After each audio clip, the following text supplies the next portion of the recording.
morning and welcome to Senior Circuit. We're so glad to have you here. We haven't seen you for a while, but once again, it's around robin time, and I'm back where we started with Commissioner Bryan Bishop, our Commissioner of Veteran Services.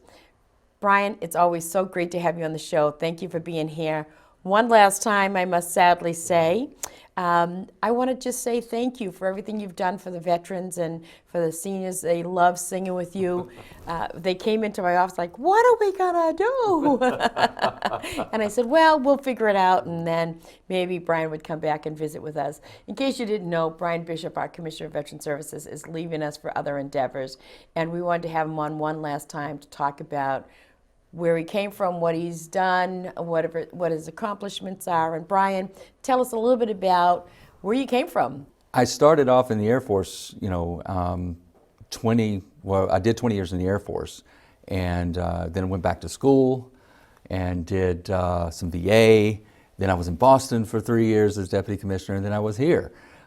So it's been so great to be able to advocate for the veterans here in the city of Somerville, get to know people here in the city.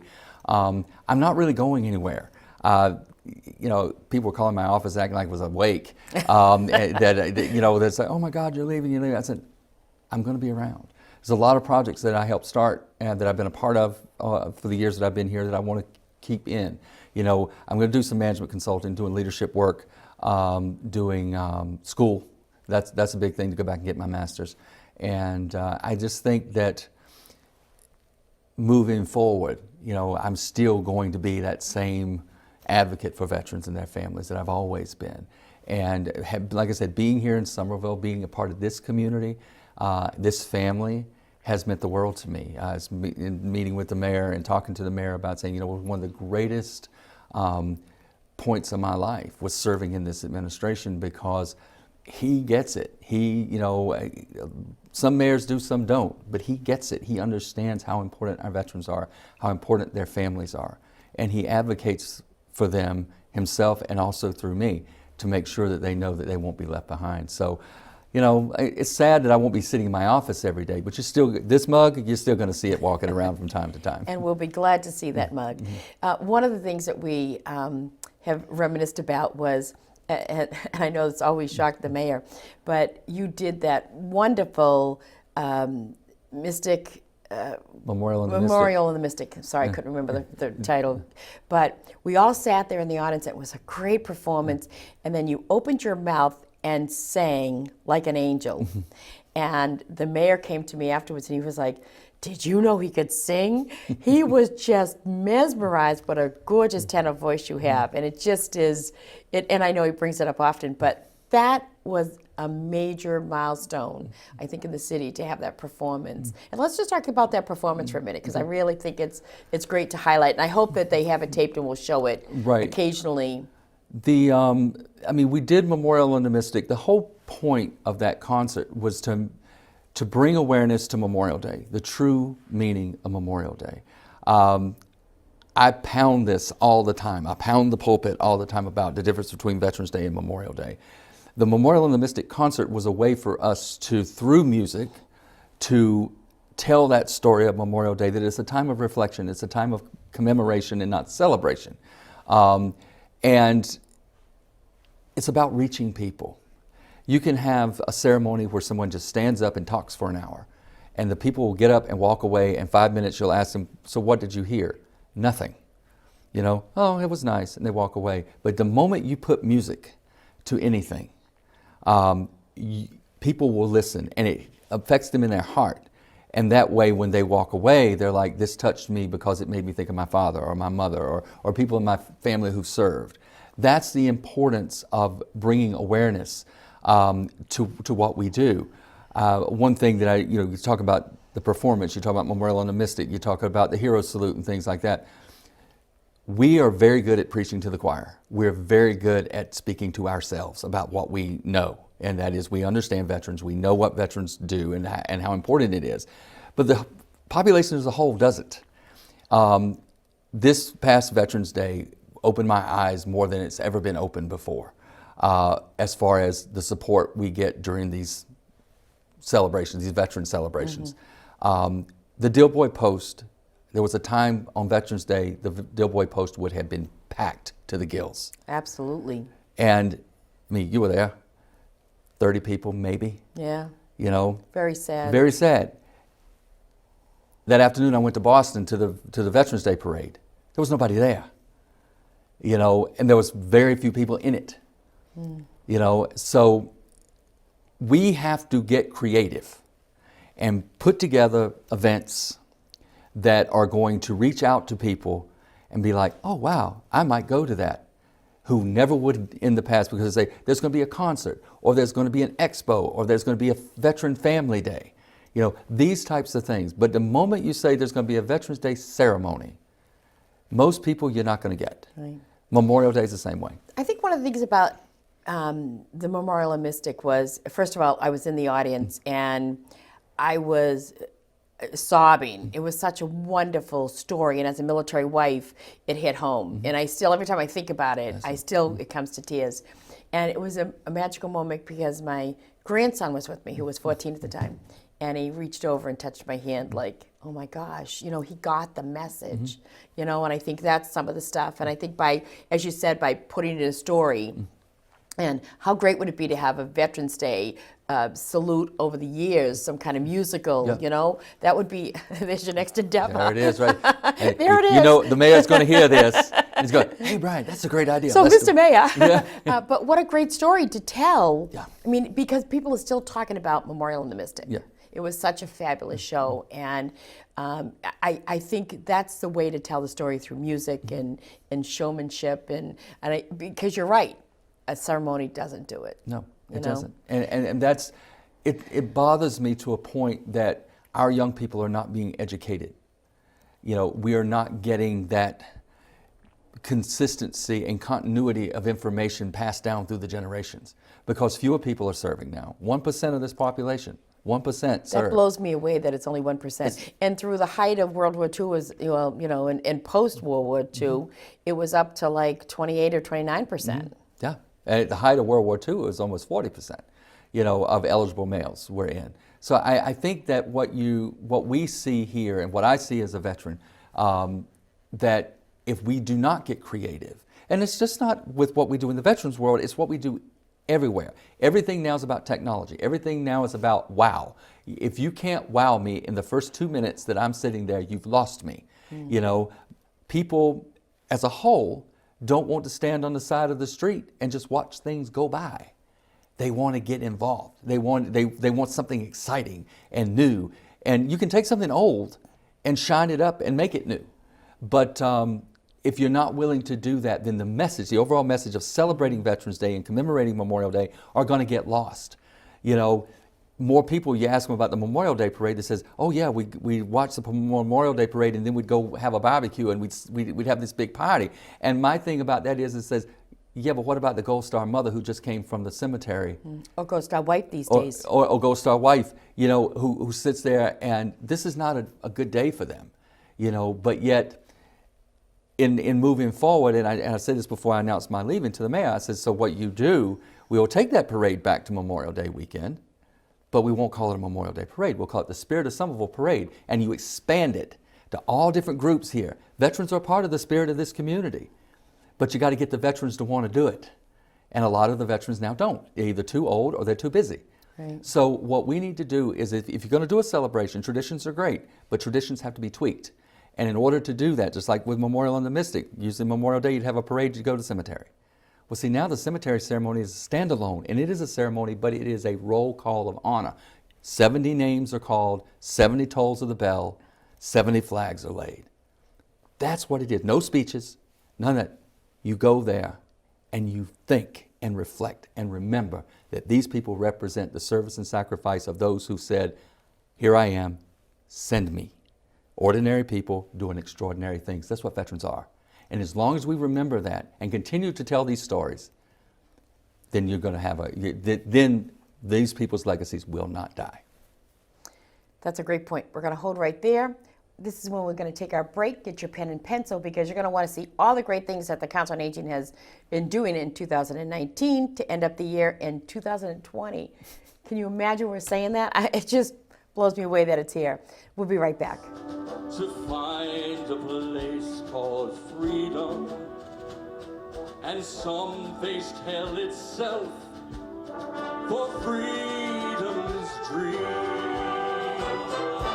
Let freedom ring where there are minds who know what it means to be in chains. Let freedom ring wherever hearts know pain. Let freedom echo through the lonely, lonely streets where prisons have no keys. We can be free and we can sing. Let freedom ring. And so I'll sing it out with every breath and let the whole world hear it. This national anthem of ring. Let freedom ring where there are minds who know what it means to be in chains. Let freedom ring wherever hearts know pain. Let freedom echo through the lonely, lonely streets where prisons have no keys. We can be free and we can sing. Let freedom ring. We can be free and we can sing. Let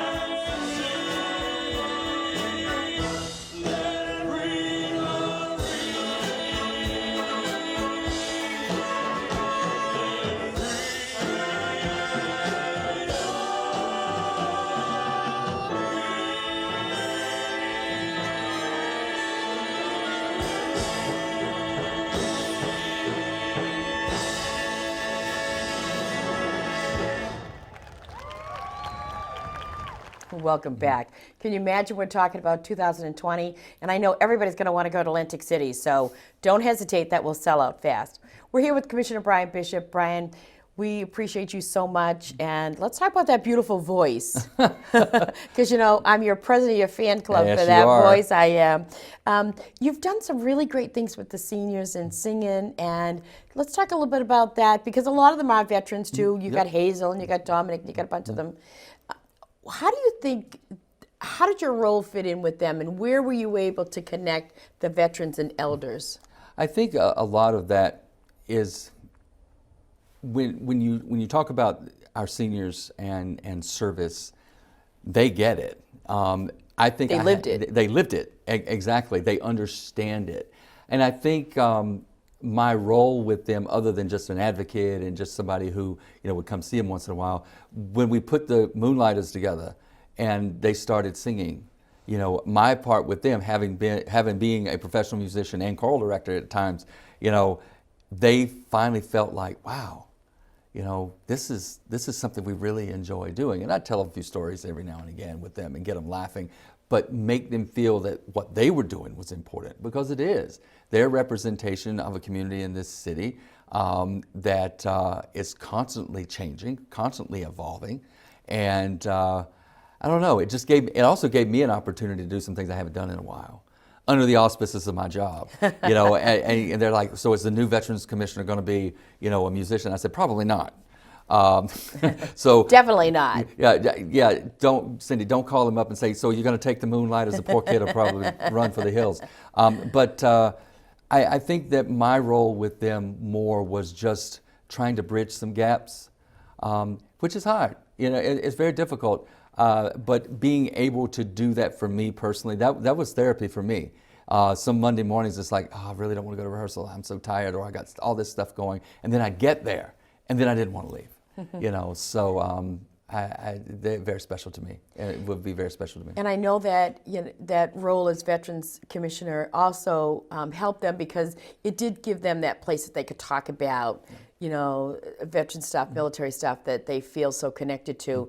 And there wasn't a show that you did or a performance that you didn't do that we didn't have a standing ovation when you sang. So you really made an impact on many, many, many lives, and in more ways than one. And you know, you talk about you wanted to do so much outreach. You have no idea how much impact and outreach you did at those sessions. So we thank you for that. I know thank you. they all said to me, "Who's going to sing for us?" I said, once in a while I'll bring it back just to give you a little dose. Oh yeah, of the mayor's already put that. Bryan plug in my dose. ear. Yeah, he's already said karaoke. Yeah. Oh yeah.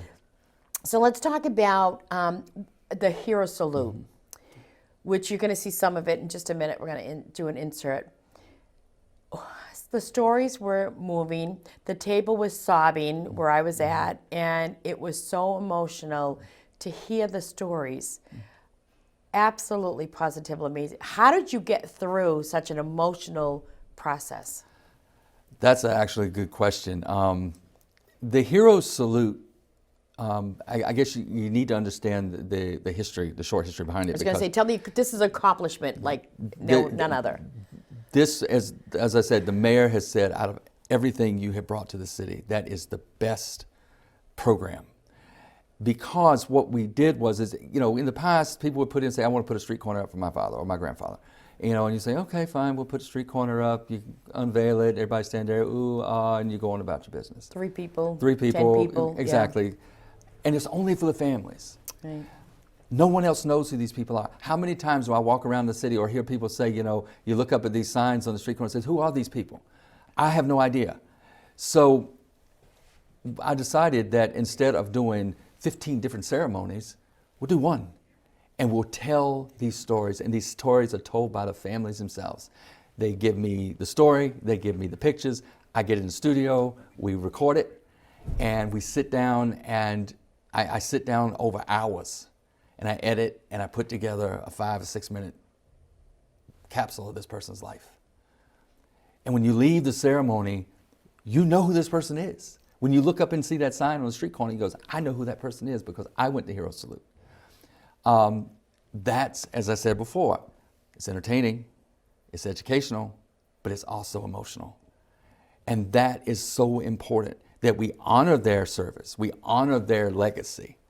You hear these families say all the time, I feel my father's legacy or my son or whatever. Their legacy is, not was, but is, because it's a continuation. That's right. So I'm hoping, really hoping, that the city will continue that.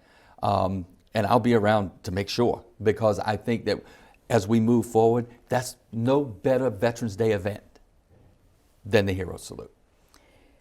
The sound in the room, the silence that you heard as the stories were being told, you know, people were taking every second in. They were absorbing it, they were listening, they were participating, and you felt like you were there with them when they told the stories. It was amazing. Do you feel like that was your greatest accomplishment?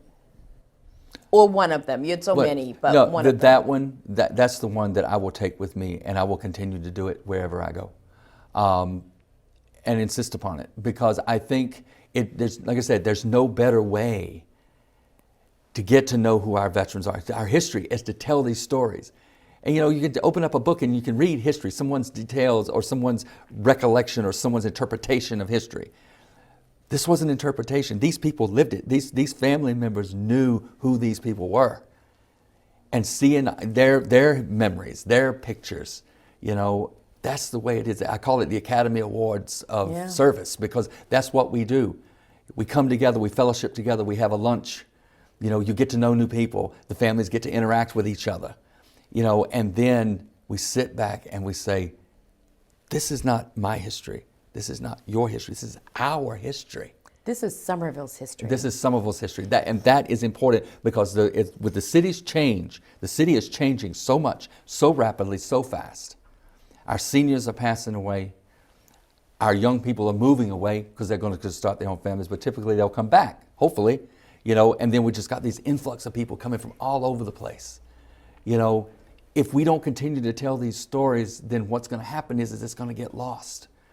And that which makes Somerville will either be lost or be greatly diminished. And I never want to see that. After 4 years, I feel like I spent my whole life here. You know, to walk down the streets and see people and to just say, you know, I know who you are. You know, or people will come to me and say, you helped my father, you know, or you helped my son, or you helped me. You know, these are the things that you have to understand when you're a person in service to others. It's never about me. It's always about them. And that's what that hero salute was about. It was not about one person. It was about the fabric of a community that continues to move forward. And yes, we have to get bigger and we have to be progressive and we have to do the things we need to do. But we can never forget our history. Because if we forget our history, then we literally cease to be what Somerville is.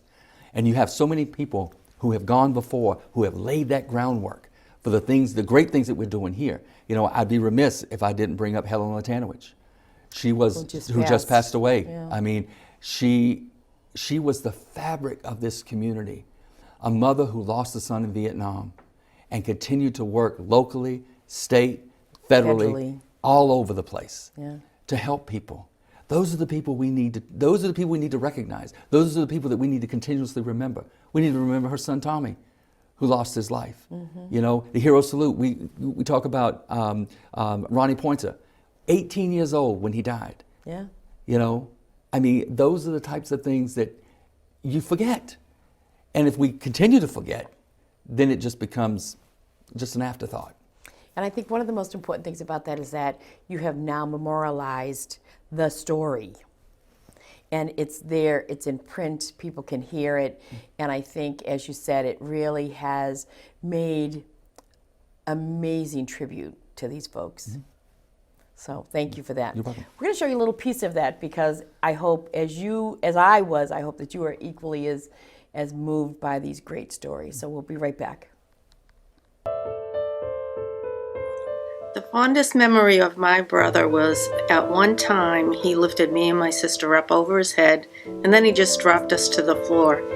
He was a weightlifter, he had an infectious personality, and he was a ham. Vietnam is a small country in Southeast Asia, located on the other side of the world over 8,000 miles away, and yet the mention of Vietnam brings back strong memories for many American citizens. My mother and father both have their own memories of Vietnam. My father because he was there, and my mother because of the tragedy it brought her. My mother, at only 13 years of age, lost her brother Ronnie. As a brother, Ronnie impacted me for his love of everything, for his love of his friends, his family. Like I said, he was very, very protective, and he would not let any harm come to the family. His grandmother, the sisters, he just was very, very protective. And nobody could mess around with him because he was very, very strong and stuck up for everybody. I still remember the day that we got the news about Ronnie. A priest and somebody from the military came up to Southern Junior High, and they had called us into the office. We were wondering what we did wrong. So when we walked in there, we noticed the priest and the military person, and the priest said, your brother got killed in Korea. And I said, no, it's not my brother. He was never in Korea. He's in Vietnam. And we were 13 years old when we got the news, and we were in shock, and they let us out of school and we walked home by ourselves. I think of Ronnie being so young. What I really think about is he was so passionate about this country and patriotic that he joined, and he just wanted to fight for this country, and that's how he was about everything. It was a wonderful day, Bryan. I'm so glad I have shared in these. And I'll tell you, there wasn't a dry eye in the place. From start to finish, it was just amazing. You did a wonderful, wonderful job. Thank you so much. Now that you're moving on to greener pastures, but still keeping your foot in, because I think you got some good stuff coming up, but tell me, where would you like to see our department go, Veteran Services? I think to continue to outreach to veterans that really need it. I think that the department itself, you know, with myself and now Shannon Henry, who came on board, which, by the way, she's amazing. She's amazing. I'll have to really little plug amazing. For Shannon. But outreach is so important. You can't sit behind the desk and fly the office behind the desk. Can't do it. You've got to get out in the community. You've got to be able to talk to people. You've got to find out those veterans who don't self-identify, and there are a lot of them. But there's a lot of self-identification veterans that don't self-identify, if that makes any sense, who need the most help. They don't realize there's benefits and services out there for them. You know, so with veterans, I find in my entire life coming from a military family, with veterans it's all about respect. It's all about trust. If a veteran trusts you, then they'll do anything for you, and they will give you whatever you need. They'll come to you and say, look, I'm having a rough time. What can you do for me? And as I always said, when my first show was with you, if I don't know the answer for something, I'll find out somebody who does. And that's what it is. Never be afraid to say you don't know. But what you have to be able to do is be able to point them in the right direction, because you're building a bond, you're building a relationship with those people. And that's what a Veterans Commissioner does. And anyone who sits in this chair who's worth their salt knows that. Any of my colleagues out there, the ones who are the most successful, are the ones who are willing to put themselves last and say, this is all about you. What can I do to make your life better?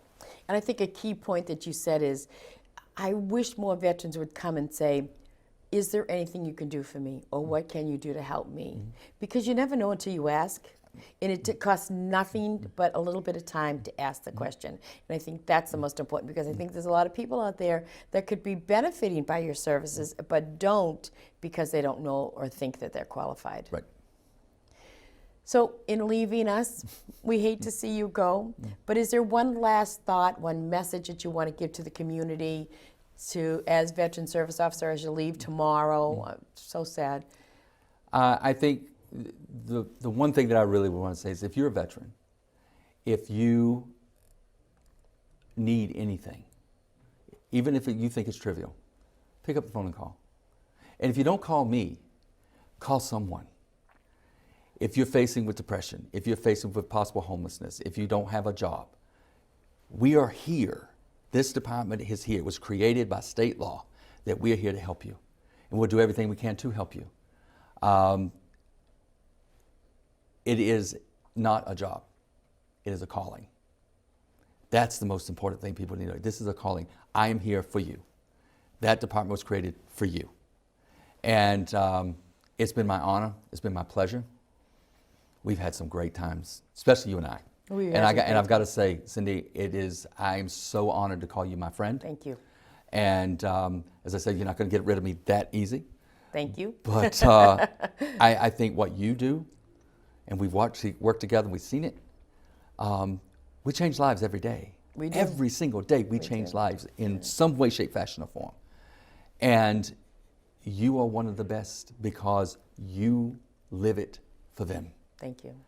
And I think that moving forward, the city's going to be a better place because you and I passed through here. Absolutely. Absolutely. But the legacy of, like I said, the legacy that we leave behind and the trails that we blaze for those who come behind us are very, very concise and clear. You know, as I said, always I said, you know, it's never about me. It's always about them. It's always about you. And as long as you give me that opportunity, you can never go wrong. Well, I agree with a couple of things that you've said, mostly that you have enriched our lives. You have made this a better place for veterans. We're truly going to miss you. On behalf of the Council on Aging and all the seniors who adore you and love you, we thank you from the bottom of our heart. And we are blessed to have known you. You're a great colleague, great friend, and you're not getting rid of me that easy because I have your home phone number. Yes, you do. I can reach you. I know where you live. But thank you for your service, and thank you for all the things you do for veterans, because I'll tell you, and I have said this publicly to everybody, you're probably the best Veteran Service Commissioner we have ever had. Thank you. And I thank you so much. I wish you had more time with us, but I get you need to move on, and I wish you nothing but the best for your endeavors to come. Thank you. So thank you so much. Until next month, a great farewell to Commissioner Bryan Bishop, who has been just an amazing person, an amazing veteran, and we thank you so much for all your service. Have a great day. And until next month, we'll see you. We shall be free when the last thing we notice is the color of skin, and the first thing we look for